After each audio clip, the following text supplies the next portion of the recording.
أكبر أسطول تاريخي معناتها في 70 سنة باش يمشي يحاول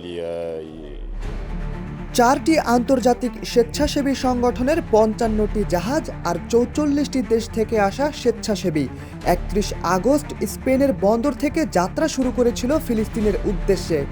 জাহাজ বোঝাই করা খাবার, চিকিৎসা সরঞ্জাম আর ওষুধে ফিলিস্তিনের অনাহারীদের পাশে দাঁড়াতে হবে, এটাই হলো মিশন। جيت اليوم باش نشجع اسطول الصمود وفريدوم فلوتيل الزوز خاطر دعمنا ليهم ينجم يخليهم يتحداوا صعوبات اللي ينجموا يلقاوها في الثنيه। দিন নেই রাত নেই চলছে জাহাজ, পথে ছিল খারাপ আবহাওয়া, ছিল সমুদ্রের নির্মম ঢেউ, আর সব কিছুকে পাশ কাটিয়ে জাহাজের বহরটি পাড়ি দিয়েছে সবচেয়ে বড় বাধা, আর সেটি হলো ইসরায়েলের আগ্রাসন। আন্তর্জাতিক স্বেচ্ছাসেবী সংস্থা গ্লোবাল সুমুদ ফ্লোটিলার ত্রাণবাহী জাহাজ বহরকে আটকে দিতে ব্যর্থ হয়েছে ইসরায়েলের নৌবাহিনী, এমনটাই জানিয়েছেন সংস্থাটির মুখপাত্র ওয়াইল নাওয়ার।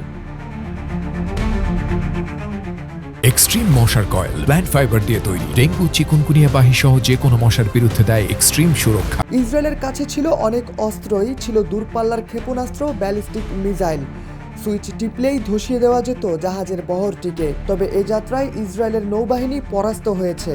ওয়াইল নাওয়ারের দেওয়া ফেসবুক পোস্ট থেকে জানা গেছে, জাহাজগুলো ভূমধ্য সাগরে পৌঁছানোর পর সেগুলোকে ছত্রভঙ্গ করে দেওয়ার চেষ্টা চালানো হয়, একের পর এক আটকে দেওয়া হয় জাহাজগুলোকে।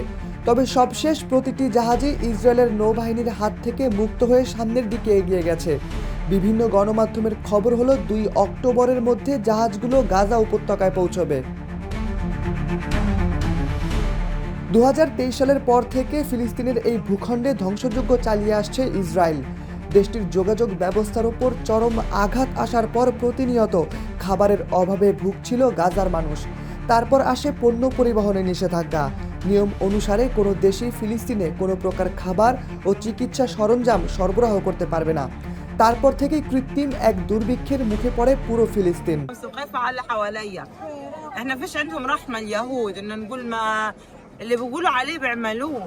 مش بخوفوا او بدهم يانا نرحل بس لا هم بقتلونا بالفعل بيحرقونا।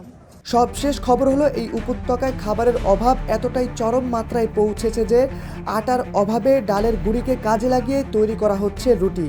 শিশুদের ভোলাতে দেওয়া হচ্ছে নকল খাবার। এর আগেও বেশ কয়েকবার বেশ কিছু সংস্থা ও দেশ সাহায্যের হাত বাড়িয়ে দিতে চেয়েছিল, তবে গাজার স্থলপথে নিষেধাজ্ঞা থাকায় ফিলিস্তিনের সীমান্তেই পচন ধরেছিল সেসব খাবারের।